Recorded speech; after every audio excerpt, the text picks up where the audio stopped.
Hello and welcome to Dice Jesters. My name is Julie. And my name is Dave. And today Dave will be showing me Canvas, which I'm so excited to see because I feel like I nailed the drink on this one. So. Oh my god, I'm so excited for the drink pairing. So why did you pick this one for me? So I picked this one because you and I were in a board game store. Yes. And it happened to be my birthday week, and we were browsing the shelf, and the person who worked there came up and was asking us questions. What kind of game are you looking for? And he recommended this one. It just so happened that I had played this game a while back with a friend of mine who showed it to me, and I thought it was really cool, the idea behind it. I'm excited to show you because it's very unique. And he showed us the cover, and you were really drawn in, and you said, Dave, it's your birthday week. Would you like a game for your birthday? And you got this. So we haven't played it yet, you and I, and so I'm excited because this was a cool birthday present, and just to show it to you and see how you like it, because I like art, you like art. We've been to art museums together. It's a cool thing, so I'm excited. All right, well, give me the box. Let's see it. Okay. Aw, that's cute. Oh, look at it. I love the little chess piece. Like how it has a little chess game going on. Yeah. It's very surreal, and my favorite artist is Salvador Dali. Yeah. For his surrealism art, so that's cool. I like that. And actually, it can be hung on the wall as an art piece. On the back, there's a little area. Yeah, if you can hang it on something, so it can actually be displayed on your wall. I like that. And I guess there's a couple of expansions for it too, and if you put them side by side, it creates a whole picture that flows together. Oh, that's cute. Well, if we like it, we should get it so we can build it. Oh, okay. Here you go. I'm not going to read the rules because that is your job. my job. So here you go. What is this? Oh, complete the trilogy. Oh, the chess piece turns into a Nessie-looking thing. That's awesome. So cute. Did you see that? No. Oh, yeah, it looks like the second one, or the expansion, or however you call it, has the chess piece morphing into a plesiosaurus. That's awesome. You want to look? How fitting. Oh my god, look! Ah! Sorry, it's so cute. Like, there's little paint palettes. Mm-hmm. I don't know what they're for, but those are adorable.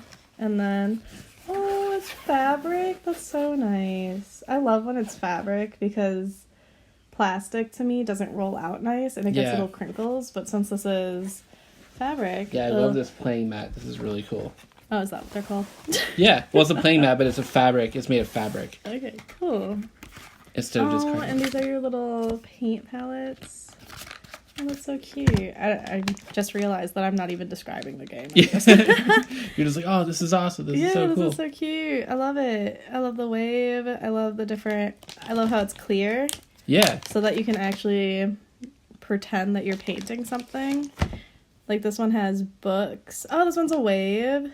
Extreme obstacle when I put the wave in the... It's cute. It sounds extreme. I know, right? And then you have extreme truth when you put the book. Extreme truth. Wow. Extreme truth. I don't like how it looks, but that's cute. And then you get little prizes for best art piece as if it was realistic. That's so cute. So I'm guessing. Yeah. What I'm really supposed to be doing here is giving you my guess into the game. You're admiring the components, which is really cool. The components are really cool. They're really appealing to me.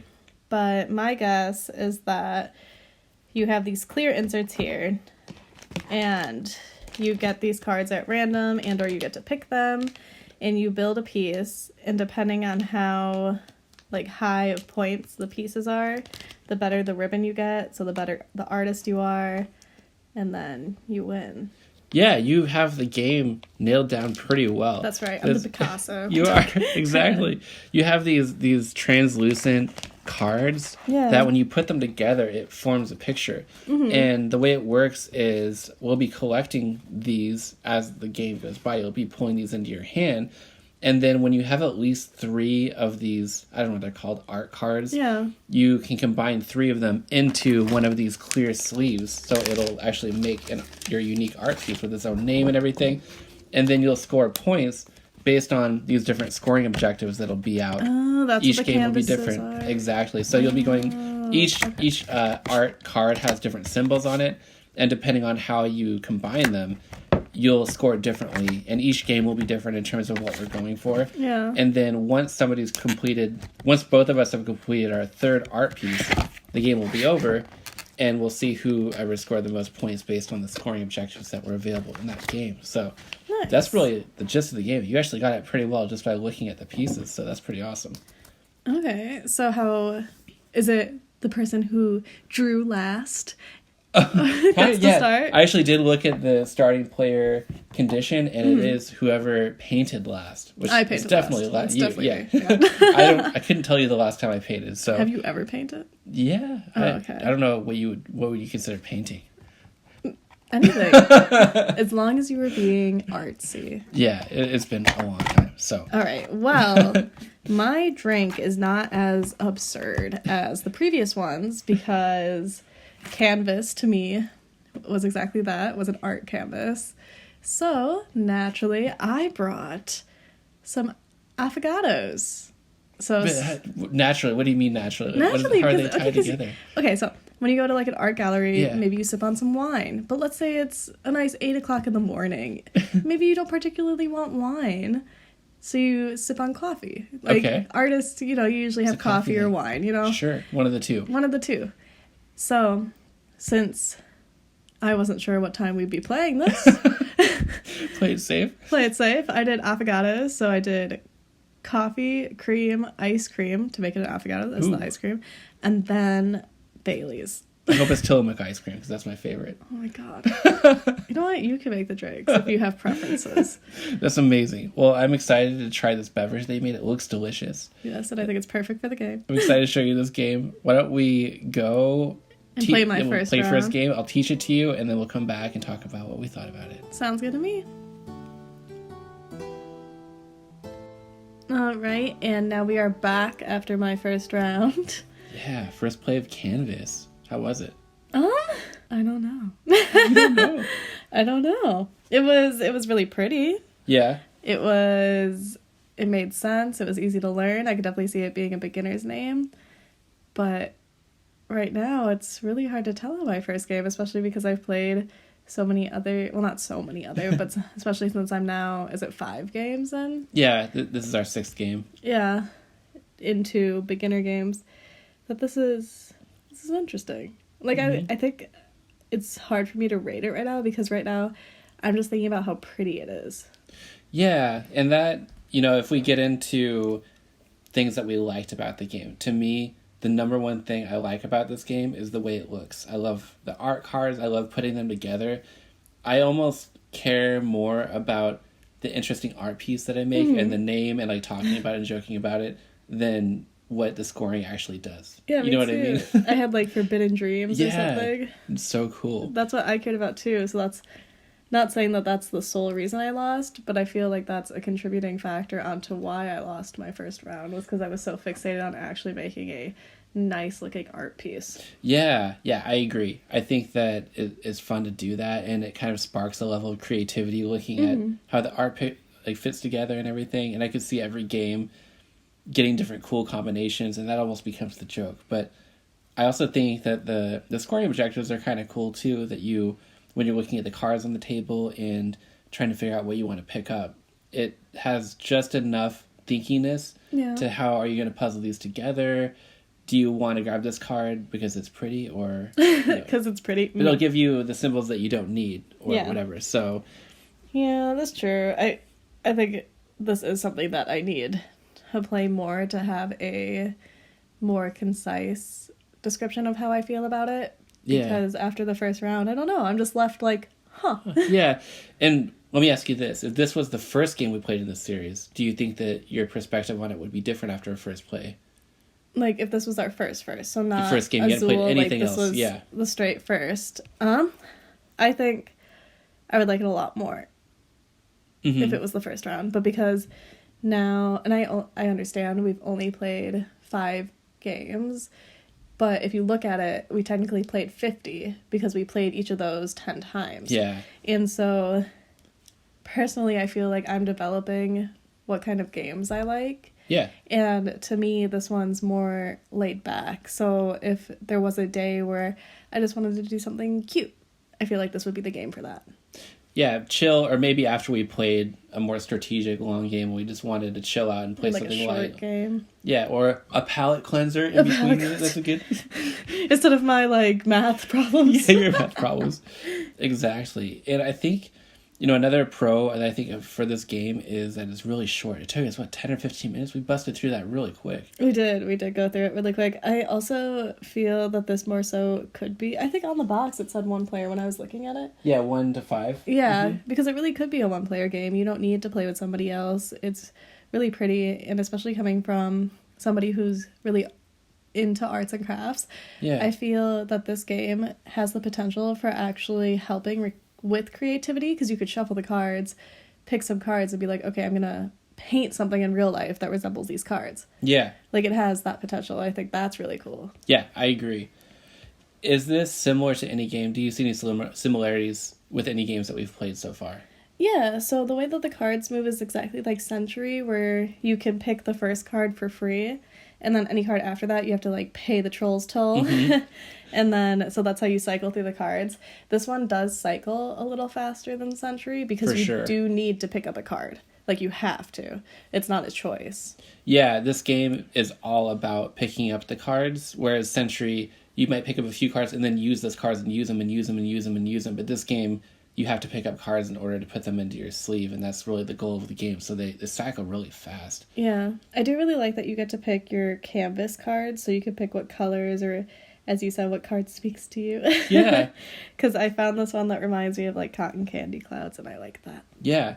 Do you think that there were any moments of player interaction? I know that you kind of like games that have some level of seeing what the other person's doing. Did you feel any of that in this game, or what was the vibe like? For my first round, I personally did not see anything where we interacted whatsoever. No. Like, you could completely play, and my interactions would not affect yours, unless it was a card that you wanted, but at the same time, there's so many cards to choose from anyways that... Right, and you have these 4 paint palettes that let you skip over cards, and, if there's one turn where I'm out of paint palettes, I can just grab a card. I could use it this turn, or there's really not that much tension. Yeah. It really doesn't matter. I mean, you could use a card once you have 3, you can actually make a painting. So I personally didn't find myself watching at all what you were doing, and I think if I were just to sum up this game, it's just a laid-back, relaxed kind of game. Yeah, it's really laid back and really pretty. Yeah, over in about 10 to 15 minutes, and just that experience of in between games or relaxing. But and this game was easy to play. So, like, as still an up-and-coming beginner, I feel like if you wanted to show family members or somebody, like, this game's hands down very easy peasy. Show them, teach them, no rules really needed. Yes, I think that's a good point. I think this is a really, really good candidate for a game to introduce family members to, or people who don't play games at all, because I consider games to be good at that when they have some kind of visual appeal to draw people in. Yeah. It's hard to get people excited about playing a game that looks boring when you put it on a table. But with this, with the different art pieces, and it's very colorful, and the cool fabric mat that goes out on the table. Right. If I were playing, you and I were playing this game, and there were people, family in the house, like walking by, they would be drawn in and want to know what we were doing and want to play. And because it's so short, you can teach it. Even if somebody doesn't fully understand, the game's over really fast, and you can play a second round pretty quick. And that, to me, is a good introductory family game. Yeah, and the really cool factor is, like, you want to play a game, and then you take it off the wall, and you're like, what? That's a board game? Like, what? You just have that hanging on your wall? Yeah. Especially with all 3 hanging up, like, that would be really cool. Yeah, I agree. Was there anything that you didn't like about this game that stood out to you? Nothing that I didn't like. Let me see. There's nothing in particular that I would say I didn't like about it.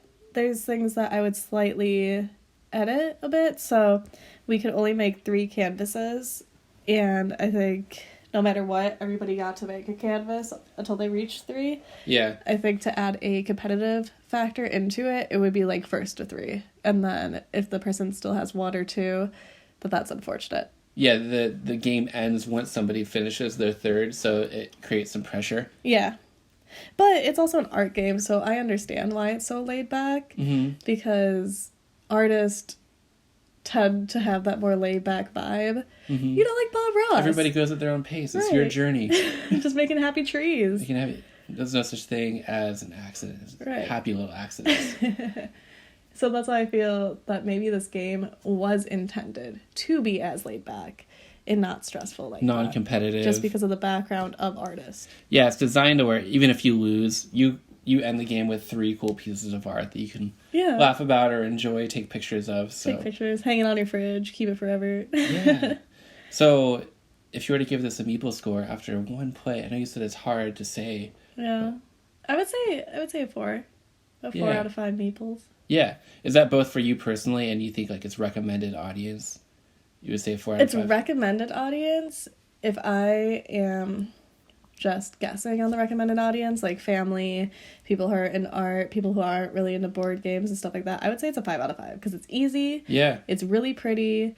Counting, like scoring, is super easy, and everybody has the ability to win because everybody can finish a canvas. Exactly. If I were going to a family holiday or something, this would be one that would be my top list to bring along. Yeah. And I agree. I think for me, this is about a 4 out of 5 for that. For me personally, it's hard to say. I feel like I need more plays. This is only my second time personally playing this. Yeah.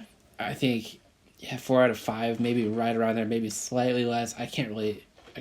I don't know how... my thing is, I don't know how excited I would be to... If we had a choice to play any game, that this would be the first one I'd grab. But if we were in between and wanted something really quick, this might be my first. So it just depends on the situation. Mm. But I don't know if I would always be excited to grab this off the wall. Off the wall. Yeah. Well, it doesn't take shelf space up. That's how you say it. Yeah. So I think that's a really cool factor. That's a plus, for sure. Would you like to try playing it more in our 10x10 challenge? I think it's only fair to do a 10x10 challenge because we need to give it a chance. We do. Yeah. Exactly. So let's do it. Let's get into our 10x10 then. Sounds good. Okay, Dave. Well, we're back with our 10x10. Yes. Yes, and you already know what I want to discuss. How you crushed me? Yes. This, by far, was the biggest margin. It was. It's because I'm understanding games now. Yeah. And what did I crush you by? It was almost 50-50, but you stuck by with an 8-2 lead. Almost 50-50. 8-2 lead. Yeah, that says 50-50 to me. Yeah. And you had an average score of 29.6. I had an average of 25. So... Nice. Yeah, you did really well in this game. And it was surprising how... Not surprising that you did well, but just how surprisingly bad I did. There was something about it that I know, there was something that you weren't grasping. I feel like it's because there were so many aspects on what you had to do with the cards to get points. Mm-hmm. And you got fixated on one. Like, you would choose one, and that's the one that you wanted to get points off of. Yeah, and I think that's, when I play games, that's my strategy in general. There's one thing that I go really hard on, and I'll try to get as most of that as I possibly can, monopolize it. But in this game, you kind of do that, but then there's a cap with the scoring. Right. For each objective card, you can only have a certain number of times that you win it. So you kind of have to diversify a little bit. But it's also hard every time to pull off the same combination to give you what you need to score a certain objective too. Just due to the luck of the draw, what comes out. Yeah. And then piecing together and looking at it. Yeah. And I think the struggle for me was just looking at everything on the table and what was in my hand. And visually piecing together how I'm going to make all of these colors fit together. And you can only do 3. Yeah. There were so many times I wanted to do 4, but I couldn't. I could only do 3. That's a good point. The visualizing aspect, I think that's where the reason I did so well is because I'm good at visualizing things in my head. You are. I've learned you're good at visualizing things, and you're good at seeing several steps ahead when it comes to converting. Yeah, yeah, exactly. When it comes to being able to know that we're going to have turns, I can easily plan what I'm going to do. But if it's, I'm going to run out of turns, I get a little anxious, and that's usually when I fail. But with this one, it was always, you're going to make 3 canvases no matter what. Even if the person finishes before you, you're still going to have that opportunity to make 3 canvases. Mm-hmm. Like, you could be 3 canvases in, and I could be 1 canvas in. I still get to sit there and play. Do you think it's almost a good strategy to hold back and let the other person rush to finish theirs so you have first pick at everything and you're not competing? No, I don't think that's a good strategy because you still have to use the canvases to get a different card if you don't want the first card. That's and true. if you're the only person playing, you can't really reset by grabbing like the canvases and or getting a new shuffle because the other person's already done. So you're just playing with the shuffle by yourself. Right, and because you have a maximum of 5 cards you can have in your hand and no way to get rid of them, you have to make an art piece once you have 5. Exactly. Naturally, you can only draw maybe 1 or 2 cards after the other person ends before you have to do something. So that was something, for me, I kind of like that added pressure of you can only have a maximum and there's no way to get rid of it. So you have to pick each card very deliberately. And I think that sometimes I just picked a card because I needed a card in my hand. I didn't have that many canvases, so... But then I was like, oh my gosh, I have 5 cards in my hand. I have to do something. And I'm sitting there for a few minutes to try to piece it together and the way to maximize the most points. So, yeah. What did you like about this game? You know, when we went through our first round, I didn't know. I was very confused on how I felt about the game as a whole. But then we went through the 10 by 10, and I think I like this game. It actually is a lot more strategic than I thought it was. Right. And the whole planning ahead thing. So I looked at the 4, and I would grab cards so that I would always have the best advantage for all 4. Mm-hmm. And that's how I went about it. But I had to know which 3 I was going to play out of my 5.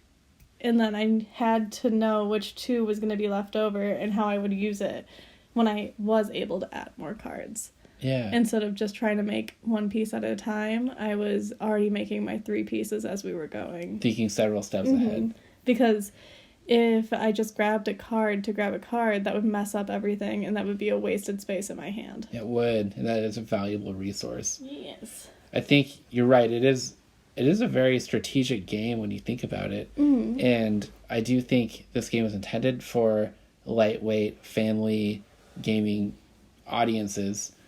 But I do think if you were to play this game against an entry-level player, you would crush them. I mean, you crushed me in this, but there's no way anybody, like the first time you play this game, that you're going to be able to beat somebody who's played it several times because they know how to piece things together in the right way. Yeah.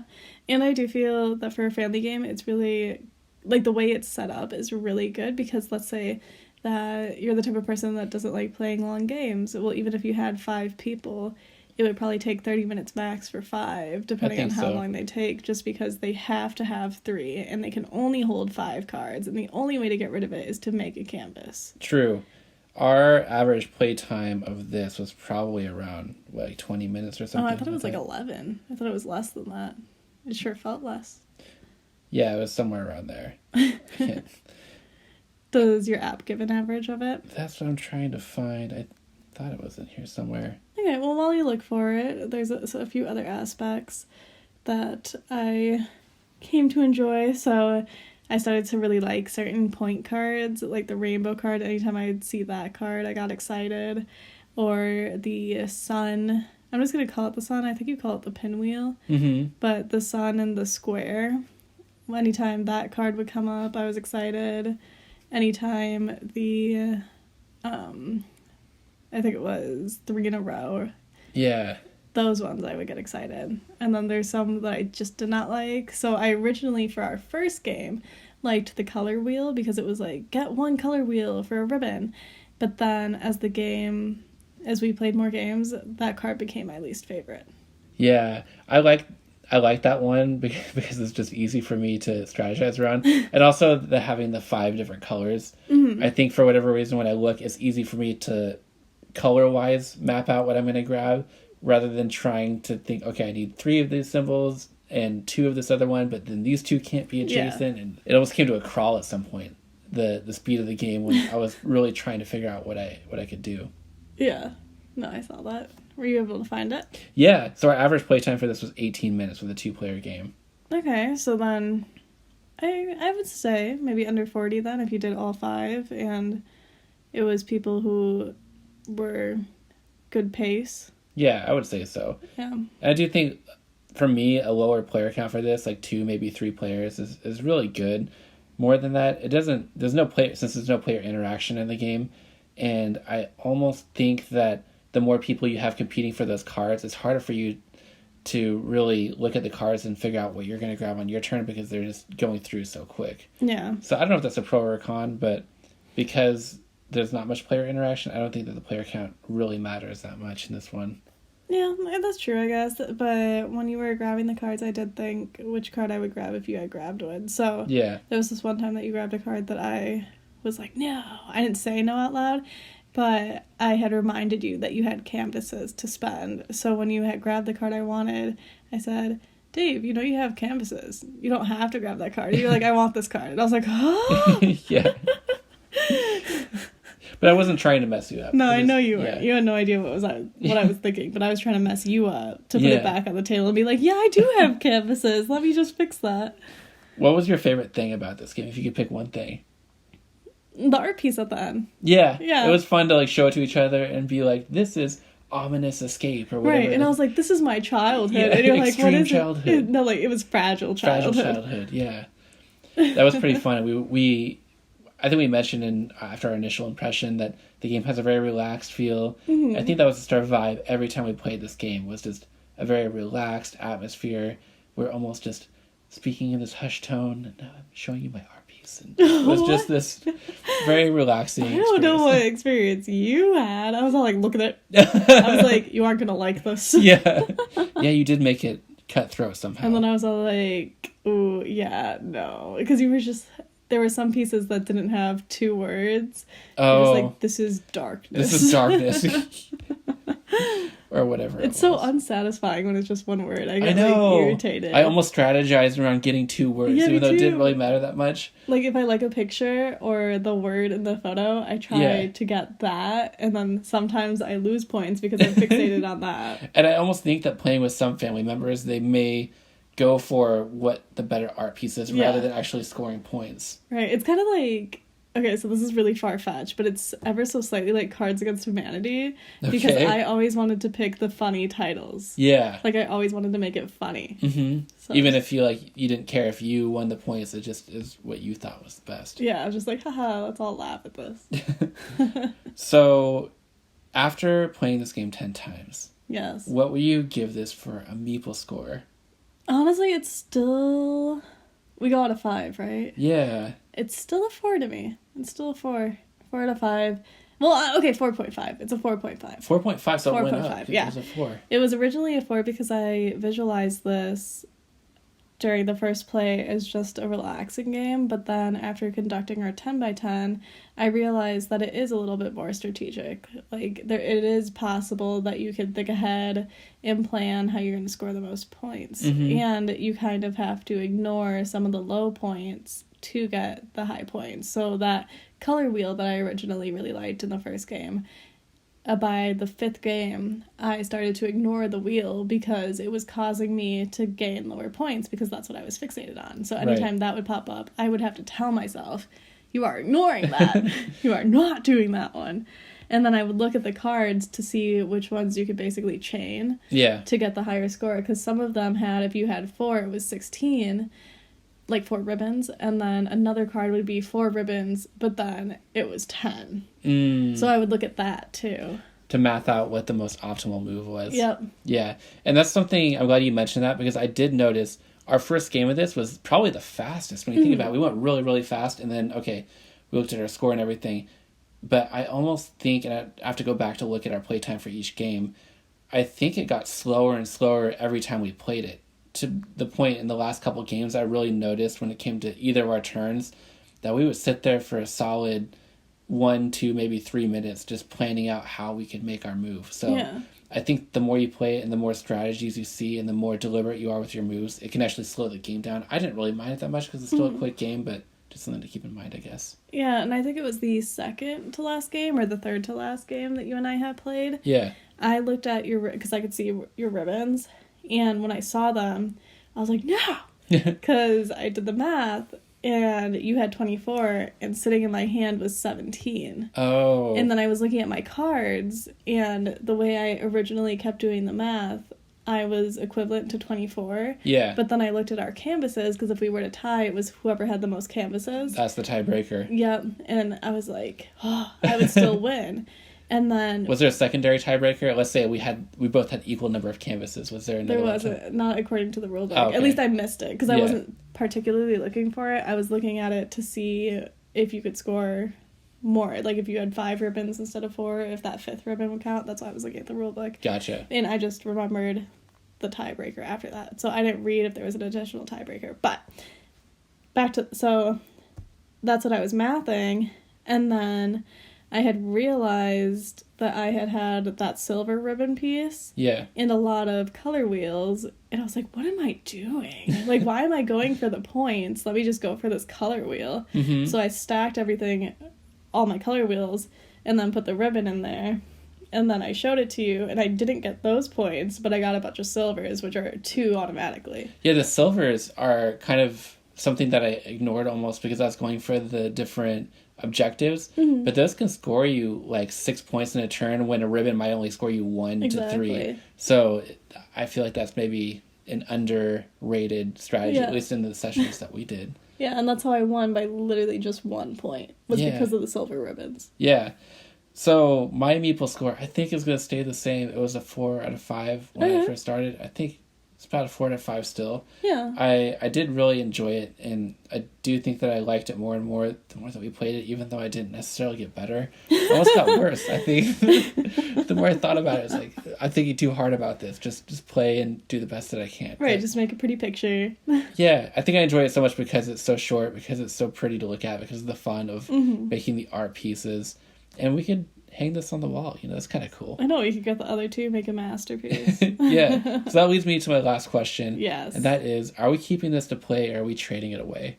Honestly, during the first game that we had played, if you were to ask me and every game was the first initial play, I would say trade it away, even though I'd be really sad too, but I would say trade it away. Yeah. After playing our 10 by 10 and seeing how dynamic it really is for what it is, I would say keep it to play. I think keep it to play too, and I don't know. It'll be interesting to see. Maybe this is something we can come back to way down the line of which games from our 10 by 10 do we still play. Right. That'd be a cool one to talk about. This one, I do think we should keep it. However, I did notice as we were getting toward the end of the 10 by 10, I was like less and less excited to continue playing it. Some of the games, we'll talk about this later, but some of the games we still have been playing ever since we stopped ending them. I don't know that this is going to be one as we go forward that we're going to come back to all the time. Maybe from time to time, and that'll be interesting to see. But I do, and we'll enjoy having this still around when we want to play it. I feel like this one, especially because it's you and I that play, I trash talk a lot. You did. And for this one, I don't trash talk. You did a little bit, yeah, but it's very minute compared to like other ones. Subtle. Well, like Dominion. You more trash talk my artwork, maybe. I don't know. Right. Well, like Dominion and Azul, I'm really like not screaming, but I'm like, what? Yeah, it's very vicious in those games. Yeah, so very energetic. But thank you so much for playing Canvas with me, Julie. I really appreciated that and had a lot of fun. And thank you so much for listening. That is all that we have for this week. If you would like to reach out to us, we want to hear from you. And our email is thedicejesters@gmail.com, or you can find us on Instagram @dicejesters.